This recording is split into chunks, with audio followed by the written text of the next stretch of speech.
जय श्री कृष्णा, राधे राधे। आज आप सभी सुनेंगे जेठ सोमवती अमावस्या की एक साथ 5 व्रत कथा और साथ में सुने माँ दुर्गा की आरती। जो लोग इस 5 भगवान की कथा सुनते हैं उस पर 5 भगवान का कृपा प्राप्ति होती है। तो दोस्तों, आप इस कथा को सुने तो पूरा सुने, अधूरा मत सुने। अधूरा सुनने से तो भगवान का अपमान होता है। अगर दोस्तों भगवान के मानते हैं तो पूरा उसकी कथा सुने, ताकि भगवान आप पर प्रसन्न होकर आपके ऊपर कृपा करे, आपका पति और संतान को लंबी आयु दे। आज आप सुनेंगे सोमवती अमावस्या की पूजा विधि। सुबह मौन रहकर किसी भी पवित्र नदी में स्नान करें। इससे पितरों को भी शांति मिलती है। सूर्या और तुलसी को जल अर्पित करके गायत्री मंत्र का उच्चारण करें। तुलसी की 108 बार परिक्रमा करे। शिव की प्रतिमा पर जल चढ़ाए। गाय को दही चावल खिलाए। हो सके तो पूरा दिन मौन व्रत धारण रखे। पीपल के पेड़ के पास जाए, वहाँ पास में ही तुलसी भी रखे। उस पर दूध दही रोली चंदन अक्षत फूल माला हल्दी काला तिल चढ़ाए। पान हल्दी की गांठ और धान को पान पर राख कर तुलसी को चढ़ाए। पीपल के पेड़ के चारों ओर 108 बार धागा लपेटते हुए परिक्रमा करे। इस दिन कुछ सामान के साथ भी परिक्रमा की जाती है, जैसे बिंदी, टॉफी, चूड़ी, मेहंदी, 20 कट आदि। आप कुछ भी सामान 108 बार लेकर 108 बार पीपल की परिक्रमा करे। फिर उस सामान को विवाहित कन्याओं को बांट दे। घर में रुद्राभिषेक करवाए। पूरी खीर आलू की सब्जी बनाकर पहले पितरों को अर्पण करे, फिर खुद ग्रहण करे। कपड़े अन्न मिठाई का दान करे। अब आप सुने सोमवती अमावस्या की कथा। सोमवती अमावस्या से संबंधित अनेक कथाएं प्रचलित है। परंपरा है कि सोमवती अमावस्या के दिन इन कथाओं को विधि पूर्वक सुना जाता है। एक गरीब ब्राह्मण परिवार था, जिसमें पति पत्नी के अलावा एक पुत्री भी थी। पुत्री धीरे धीरे बड़ी होने लगी। उस लड़की में समय के साथ सभी स्त्रियों गुणों का विकास हो रहा था। लड़की सुंदर और संस्कारित और गुणवान भी थी, लेकिन गरीब होने के कारण उसका विवाह नहीं हो पा रहा था। एक दिन ब्राह्मण के घर एक साधु पधारे, जो कि कन्या के सेवा भाव से काफी प्रसन्न हुए। कन्या को लंबी आयु का आशीर्वाद देते हुए साधु ने कहा कि कन्या के हथेली में विवाह योग रेखा नहीं है। ब्राह्मण चंपित ने साधु से उपाय पूछा कि कन्या ऐसा क्या करे कि उसके हाथ में विवाह योग बन जाए। साधु ने कुछ देर विचार करने के बाद अपनी अंतर्दृष्टि से ध्यान करके बताया कि कुछ दूरी पर एक गांव में सोना नाम की धोबिन अपने बेटे और बहू के साथ रहती है, जो कि बहुत ही आचार विचार और संस्कार वाली थी। पति परायण है। यदि यह कन्या उसकी सेवा करे और वो महिला इसकी शादी में अपने मांग का सिंदूर लगा दे, उसके बाद इस कन्या का विवाह हो जाए, इस कन्या का बेभाव योग मिट सकता है। साधु ने यह भी बताया कि वो महिला कहीं आती जाती नहीं है। यह बात सुनकर ब्राह्मणी ने अपनी बेटी से धोबिन की सेवा करने की बात कही। कन्या सुबह ही उठकर सोना धोबिन के घर जाकर सफाई और अन्याय सारे काम करके अपने घर आपस आ जाती है। सोना धोबिन अपनी बहू से पूछती है कि तुम तो सुबह सुबह उठकर सारे काम कर लेती हो और पता भी नहीं चलता। बहू ने कहा कि माँ जी, मैंने तो सोचा कि आप ही सुबह उठकर सारा काम खुद ही खत्म कर लेती हो, मैं तो देर से उठती हूँ। इस पर दोनों सास बहू निगरानी करने लगी कि कौन है जो सुबह ही घर का सारा काम करके वो चली जाती है। कई दिनों के बाद धोबिन ने देखा कि ये कन्या अंधेरे में मुंह ढाक कर घर में आती है और सारा काम करने के बाद चली जाती है। जब वो जाने लगी तो सोना धोबिन उसके पैरों पर गिर पड़ी, पूछने लगी कि आप कौन है और इस तरह छुप कर मेरे घर की सारे काम क्यों करती है।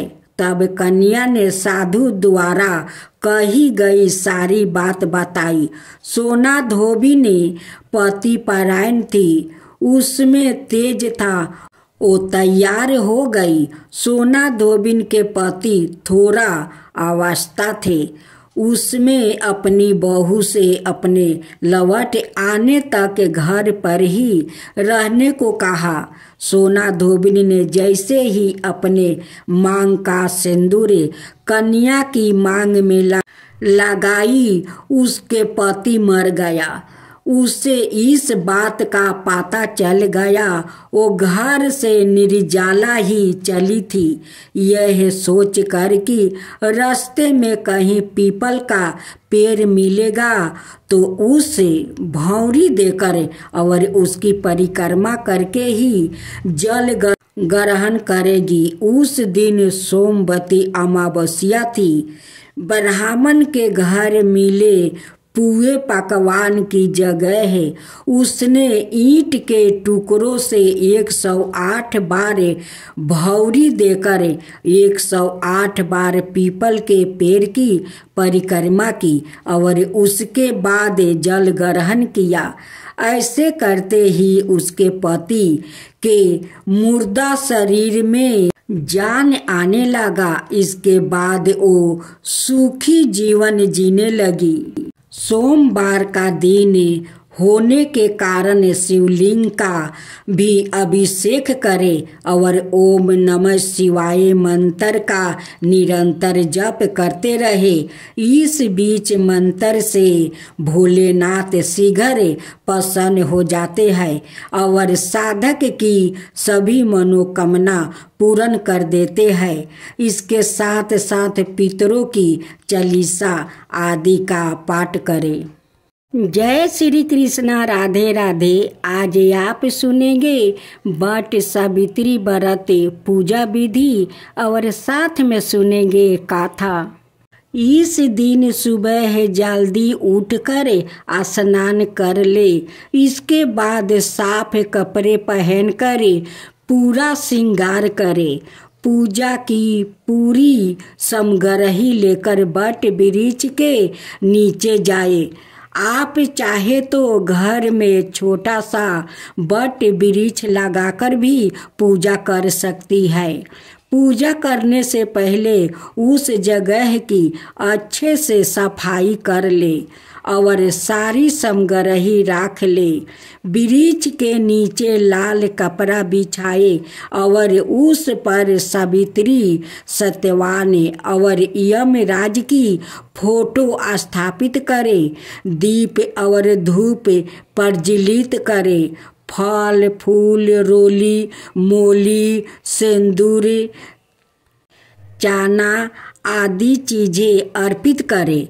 पूजा करने के बाद बांस के पंखे से उनकी हवा करे। इसके बाद बरगद के पेड़ पर लाल कलावा बांधते हुए 5, 7, 11 या 21 बार परिक्रमा करे। परिक्रमा लगाने के बाद कथा पढ़े और वृक्ष की जड़ पर जल अर्पित करे। इसके बाद के पंखे से पति को हवा करे। फिर पति के हाथ से पानी पीकर व्रत खोले। पूजा के बचे चने प्रसाद के तैर पर सभी को बांट दे और सास ससुर का आशीर्वाद प्राप्ति करे। अब वट सावित्री का कथा। स्कंद पुराण में देवी सावित्री के पति सत्यवान की मृत्यु हो जाने पर सावित्री द्वारा पति के प्राण वापस लाने की कथा का जिक्र वट सावित्री व्रत कथा में किया गया है। इस कथा के विषय में कहा गया है कि यह कथा सौभाग्य प्रदान करने वाली है। इसलिए वट सावित्री व्रत के दिन वट वृक्ष के नीचे इस कथा का विस्तार पूर्वक पाठ करना चाहिए और सुहागिन महिलाओं को इस कथा को सुनना चाहिए। राजसी अश्वपति की एकमात्र संतान थी। सावित्री विवाह योग्य होने पर सावित्री ने वनवासी राजा धूमत सेन के पुत्र सत्यवान को पति रूप में चुना। लेकिन नारद जी ने उन्हें बताया कि सत्यवान अल्पाहु है और ठीक 1 बरस बाद उनकी मृत्यु निश्चित है। तो भी सावित्री अपने निर्णय से हटी नहीं। वो समस्त राज वैभव त्याग कर सत्यवान के साथ उनके परिवार की सेवा करते हुए वन में रहने लगी। जिस दिन सत्यवान के महापरायण का दिन था, उस दिन वो लकड़ियाँ काटने जंगल गया। सावित्री भी उनके साथ चली गई। लकड़ी काटते काटते अचानक से सत्यवान के सिर में दर्द होने लगा। सावित्री ने कहा कि आप कुछ देर मेरी गोद में सिर रख कर सो जाइए, फिर हम आश्रम की ओर चलेंगे। सावित्री वट वृक्ष के नीचे बैठ गई और सत्यवान उनकी गोद में सिर रख कर लेट गया। तभी सावित्री ने देखा कि सांवले पिंगल वर्ण वाले किरीटधारी काले वस्तु पहने हुए साक्षात सूर्य के समान उदित हुए पुरुष उनके सामने खड़े हैं। सावित्री ने उन्हें प्रणाम किया और उनसे पूछा कि आप कौन है। इस पर यमराज ने कहा कि मैं सब प्राणियों के लिए भयंकर और कर्मों अनुसार उनका उचित दंड देने वाला यम हूँ। सो हे पतिव्रता सावित्री, गोद में पड़े हुए तुम्हारे पति की आहु समाप्त हो गई है, इसलिए मैं उन्हें लेने आया हूँ। ऐसा कहकर यमराज ने सत्यवान के शरीर से अंगुष्ठा मात्रा शरीर वाले जीवन आत्मा को बलपूर्वक निकाल लिया और यमपुरी की ओर चलना शुरू किया। सावित्री भी यम के पीछे पीछे चलने लगी।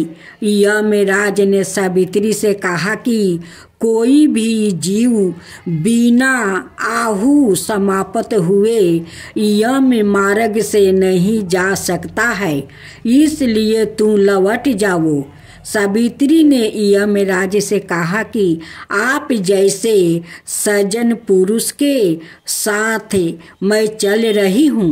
मेरे पति आपके साथ है तो मुझे आपके साथ चलने में कोई शर्म और गलनियाँ नहीं हो रही है। दूसरी बात, स्त्रियों के लिए इस पृथ्वी लोक में पति को छोड़कर कोई अन्य स्थान नहीं है, इसलिए मैं आपका अनुगमन कर रही हूँ। सावित्री की मधुर बातें सुनकर यम ने कहा कि मैं तुम्हारी बातों से प्रसन्न हूँ, इसलिए तुम्हें 3 वरदान देता हूँ। तुम्हारी जो इच्छा हो सो वर मांग लो। सावित्री ने तब यमराज से अपना खोया हुआ राज्य, सास ससुर के आँखों की रोशनी और सत्यवान से अपने 100 पुत्र के होने का वरदान मांग लिया। तत्काल ही यमराज ने तथास्तु कह दिया। अब यमराज को लगा कि अब सत्यवान को यम लोग ले जा पाना संभव नहीं और इस कारण अपने वरदान के जाल में फंस कर यमराज ने सत्यवान की आत्मा को मुक्ति कर दिया और सावित्री को लौटा दिया। सावित्री पति के साथ अपने आश्रम लौट आई। सावित्री ने अमावस्या का व्रत किया, जिसके प्रभाव से सास ससुर की आँखों की रोशनी लौट आई। इनका राज्य विकसित हो गया और 100 पुत्र रत्न प्राप्ति हुआ। तो दोस्तों, तुलसी का पौधा का नहीं कोई भेदभाव है। वो जंगल हो या नाला हो या साफा जगह हो, उनकी जहाँ पर बीच चला जाता है वहीं पर पौधा उग जाता है। लेकिन तुलसी जैसा शुद्ध और पवित्र कुछ भी नहीं है। उनकी बिना भंडार खाली रहता है। सभी भगवान को उनकी भोग लगता है, उनकी बाहर वो अधूरा रहते हैं। सेवा भोलेनाथ को छोड़कर सभी भगवान को उनकी पाता भोग में जाते हैं। जय श्री कृष्णा, राधे राधे। आज आप सुनेंगे तुलसी और एक सिल्पर की कहानी, जाने एक डोमिन की कहानी। एक सिल्पर था जो उनकी पत्नी आदमी का घर घर से जाकर वो नरक साफ करती है। वो बहुत गरीब थी, लेकिन नरक साफ करके वो अपना गुजारा करती थी। और उनकी पति वो निशा करते थे। जो 2-4 पैसा कमाते थे वो निशा में उड़ा देते थे। एक तुलसी का पौधा था जो नाला का किनारे वो उगा था। उस पौधे को एक पागल आदमी आता है और उसे उठा कर ले आता है और ले आकर बीच रास्ता में वो रख देता है। ऊपर का धूप और नीचे का धूला गरम में वो तुलसी उसमें मुरझा रही थी धूप के कारण। उसी रास्ता से डोमिन आती है और देखती है कि खूब सुंदर तुलसी का पौधा इस धूप में मुरझा रहा है। वो डोमिन उस पौधा को उठाकर उसी बाल्टी में रख लेती है, जो बाल्टी से वो नरक साफ करती है। तो दोस्तों, तुलसी का पौधा कहीं साफा जगह या नरक नहीं देखते। वो जहाँ उनकी बीच जाता है वहीं पर वो निकल जाते हैं। तुलसी का कोई भेदभाव नहीं है। जैसे शिल्पर की पत्नी उस पौधा को उसी नरक वाला बाल्टी में उठाकर रख देती है और अपना घर ले आती है। उस पौधा को अपने आंगन में लगा देती है और उनकी पति तो वो निशा में रहता है और जब वो खाना खाता है वो हाथ जाकर उसी तुलसी का पौधा पर धो लेता है। माँ तुलसी उस पर खुश रहती है। क्यों खुश रहती है? क्योंकि इसी बहाने माँ तुलसी को जल मिल रहा था। लेकिन शिल्पर के पत्नी तो आंगन में तुलसी का पौधा लगा दिया, लेकिन उस पौधे में वो जल नहीं दे रही थी। एक दिन माँ तुलसी बूढ़ी का रूप धारण करते हुए उस डोमिन के आंगन में आती है और उनसे भोजन मांगती है कि बेटी मुझे बहुत जोर का भूख लगा है, कुछ है तो मुझे खाने के लिए दे। शिल्पर की पत्नी कहती है कि मैं तो गरीब हूँ, मेरे ही खाने के लिए तो खाना नहीं मिलता है, आपको कहाँ से दूँ। फिर वो भेष रूपी तुलसी माता कहती है कि अरे बेटी इस तुलसी के तू पूजा करती है। वो कहती है कि नहीं, ये तो रास्ते में मुझे पौधा मिला और मैं लिया कर अपना आंगन में लगा दी हूँ, लेकिन मैं पूजा नहीं करती हूँ। उस बूढ़ी माँ कहती है कि बेटी तू श्रद्धा भक्ति से उस तुलसी का पूजा करके तो देख, तेरा सारा दुख दूर हो जाएगा। वो तो एक तुलसी माँ है, उसे सभी लोग माँ कहते हैं, माता कहते हैं, उसे पूजा करके तो तू देख। शिल्पर के पत्नी उस बूढ़ी माँ के कहे अनुसार वो पूजा करना शुरू कर देती है। पूजा करते करते तुलसी का पौधा बहुत बड़ा हो गया, उसमें बहुत सारा फूल आ गया। अब तो तुलसी माता खुशी के मारे उनकी फूलना समा जाता है। एक दिन सपने में माँ तुलसी उस औरत को वो दर्शन देती है, कहती है कि तेरे श्रद्धा भक्ति देखकर मैं बहुत प्रसन्न हूँ, तू मुझे बहुत सेवा करती है। तू एक काम कर, तू जो सुबह पूजा करती है, पूजा करने के बाद मेरे पौधों को वो झकाएगी, उसमें से हीरा मोती और मोहर गिरेगा। हाँ, एक बात का तुझे ध्यान रखना होगा कि इस रहस्यों को किसी को मत बताना। अगर बता दिया तो इस रहस्य वो तेरे पास नहीं रहेगा, वो चला जाएगा। शिल्पर के पत्नी सुबह उठ कर गोबर मिट्टी से लीप पोत कर पूजा करती है। पूजा करने के बाद उनकी डाल धकर वो झकाती है। उस पौधे से बहुत सारा हीरा मोती और मोहर गिरता है। वो बिटोर कर वो घर के अंदर ले जाती है और अपना पति को दिखाती है, कहती है कि तुलसी माता हमें इतना पौधे से हीरा मोती मोहर देती है। उनके पति कहता है कि ऐसा कैसे हो सकता है कि एक पौधे से हीरा मोती और इतना सारा मोहर गिरता है। ये पौधा कोई पौधा नहीं है, ये लगता है कि ये चमत्कारी पौधा है, ये माता तुलसी का। तुलसी माता मुझे सपने में दर्शन दिया और वो कही कि किसी को इस रहस्य के बारे में मत बताना, नहीं तो इस रहस्य वो नहीं रहेगा, वो चला जाएगा। अपना पति को बुझाती है कि देखिए आप तो निशा में रहते हैं, किसी को मत बताना कि मेरे आंगन में जो तुलसी का पौधा है उस पौधा से हीरा मोती और मोहर गिरता है। ये बात किसी को मत बताना, नहीं तो हम लोग आगे जैसा फिर तकलीफ में आ जाएंगे। अपना पति को बहुत समझाई, लेकिन पति तो जब निशा कर लेता है तो वो अमीर बन जाता है और जब निशा टूट जाता है तो वो गरीब हो जाता है। बस यही बात है। एक दिन उनकी पति बहुत सारा निशा कर लिया और करने के बाद अपना हित दोष से वो जाकर बता दिया कि मेरे आंगन में एक तुलसी का पौधा है जो मेरी पत्नी रोज डाल पकड़ के झकाती है, उसमें से हीरा मोती और मोहर बरसता है।